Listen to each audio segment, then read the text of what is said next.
Hey, Tropical Tim here in the Philippines, and have I got a story to tell you.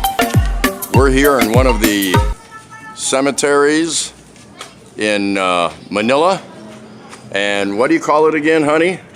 Tugatog Cemetery in Malabon. Tugatog Cemetery in Malabon.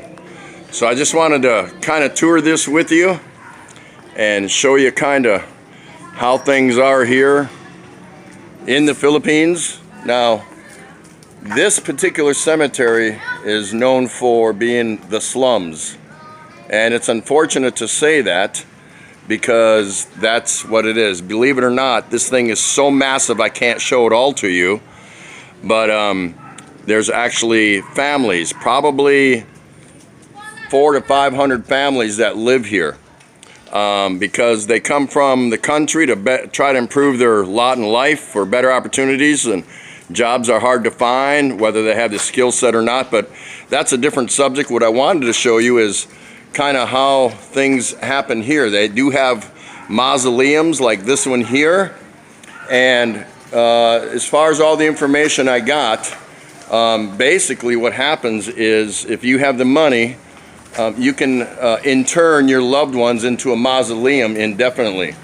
But when you see a lot of these here, these are interned folks that have sadly passed us, and it's only good for 5 years. After 5 years, and that's with paying rent, they will remove the remains and somebody else will take it over.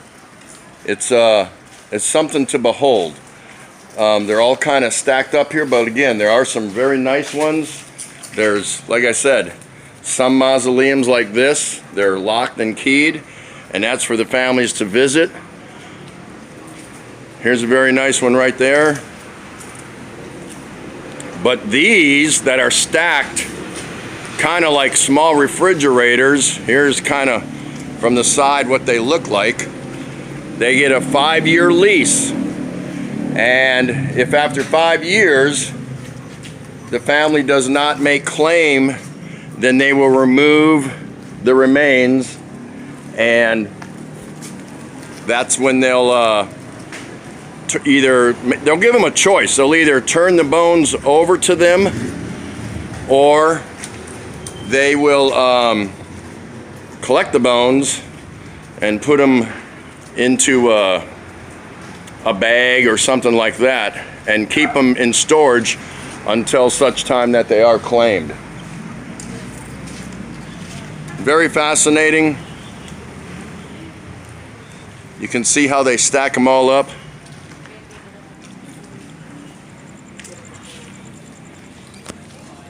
Here's another mausoleum. Looks like a guard dog there. Another one there. And it's very cool, very different. Families will stay here and they'll live here. They'll actually live on top of the tombs.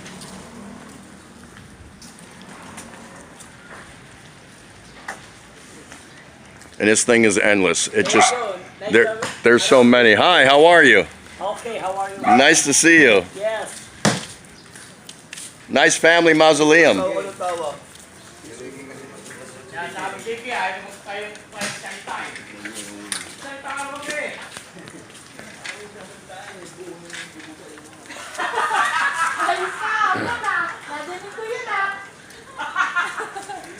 So you can see some are fairly elaborate. And then again, now this one's interesting. It actually has, and it's hard, you can't really see it, and I'm sorry for that, but it has an angel in that cage perched up on top of a Chrysostomo type figure. So you see the mausoleums, and you see the tricycles that come through here. People actually live in here. Now, a lot of the people that do live in here, let me see, they'll work as masons or caretakers. They'll make coffins, they'll make headstones, and they also build the mausoleums. And look how impressive this one is. Very nice. Very nice, gated. So this one is here probably indefinitely as far as I know. There's another big one there. So the difference is, of course, it's all about space and room and how much money you have. But those types are 5-year lease rentals. Once the end of that lease comes up, then that's it. I read somewhere where they actually passed a law where they do not allow them to renew it, but I'm not sure about that. I'm hearing different things. So it is what it is. Okay, so again, there's different types. These are the 5-year lease ones. Incredible, absolutely incredible. How it's done here. Look, there's a small one right here, another one there. Just small, but it's about money because the average Filipino cannot afford to build a mausoleum or intern their loved one indefinitely. Now, some of them will come and claim at the 5-year mark and make a different stipulation and reintern them or select another location for them.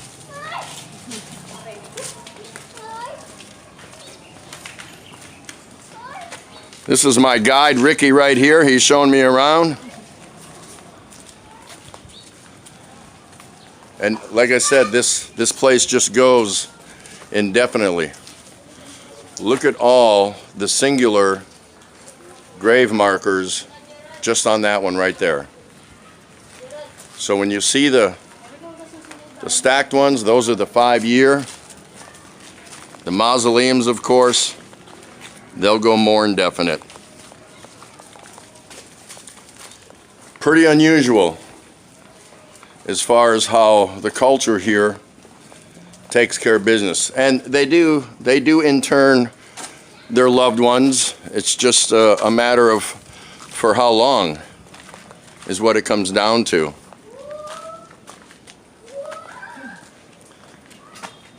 It's not something that you would see in the West, of course, but it still commands respect and paying homage. Now, I could go into a great amount of detail on the history and the customs and traditions on how the Filipinos bury or at least celebrate life after a loved one passes. But it's too much. It's just, you can read about it online. There's different customs and traditions that go way back. Look at those, how they're stacked up there. 5-year internments. And different dialects and different parts of the Philippines throughout the centuries have different traditions on how they intern their dearly departed. Now, the Spanish, who had conquered the Philippines for over 400 years, helped to change a lot of the Filipino way of thinking through Christianity and how they perceived that loved ones should be interned. Now, some of that was taken on board, and believe it or not, even more of it was taken on board with the Americans. There's a very nice mausoleum there. But you can just see the mass majority are like this. This one's awesome. And usually on the weekends, you'll see a lot of the family members come here and they'll stay here. All Saints Day, which is similar to, well, not similar, but falls around the same time as Halloween in the States. Look at all those small ones up there. Not small people, just small markers. They're just stacked because it's about room. It's about finding room. It really comes down to that. There's just not enough space, so this is how it's done. Look, I'm looking at this wall here, and we're walking, and look under here. And then right here, right onto the ground. It's almost like you could almost step on them. They're so small, these markers, but that's what the family could afford at the time.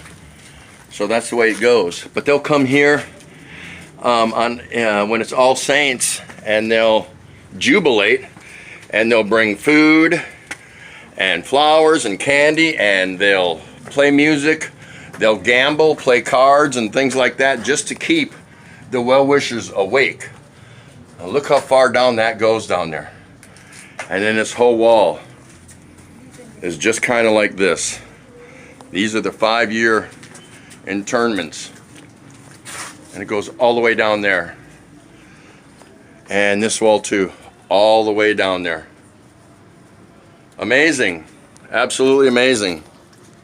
So I was actually kind of apprehensive when I first came in here to this cemetery, and I wasn't sure how to act as far as, you know, just be as one with everybody here. But I'm going to show you how a lot of people live here. I'm going to show you my wife's last remaining aunt's house, and as I do, I just wanted to show you, you can see some interned folks there, but actually families live here, and they cook and sleep and live right on these tombs, and it's pretty much accepted. You have sorry stores right here, right in the middle of the cemetery. Well, that's because there's a basic need for it, because you have all these people that live in here, and it's dwellings that have risen up over the years. Different people raising up their homes right above all these interned people. So, very fascinating. Look at that, there's a pigeon house right there. It is what it is. I was very surprised when I first saw it. And my wife's last remaining aunt lives right in here, and they even have a little sorry store with some goodies here for the folks that reside here. I was here 36 years ago. Now the house has changed somewhat from what I remember, and trust me, I don't remember a lot of it. I really don't.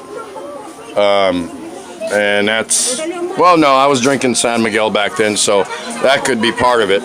No, actually it's just, I don't remember, I don't recall. But my wife's mother, my mother-in-law, is interned right here. God bless her soul. I really like that lady a lot. Lee Y. Really liked her a lot. But there you have it. That's this section, and yes, people actually reside over all of these different internments. Thought you might want to see that. Here's the whole family celebrating. They live here. We're here visiting. We bought them a whole bunch of balut and chicharron, and now we're getting ready to eat some pork sinigang, and this is part of my family. And so I'm learning how to accept. Well, the people that do live here act as caretakers, for the most part, of this cemetery. There's not even it's just a little blazing path through the tall grass here. And this is all you're gonna see everywhere you go. And this, again, this place is so huge, so huge. Now, the families that do live here, they actually take refuse, and they will make their homes and sleep on top of some of these outer coffins, if you will. Look at this one. This is awesome. Which is unbeknownst to me, being from the West, I find that a little intriguing, but I accept it because it's part of the culture here. Now, the government apparently doesn't recognize the people that live here because they're very poor and they want them out, but where are they going to go? There's nowhere for them to go. So they're the ones that are taking care of the whole place. Hi, how are you? And that's kind of the trade-off, I guess.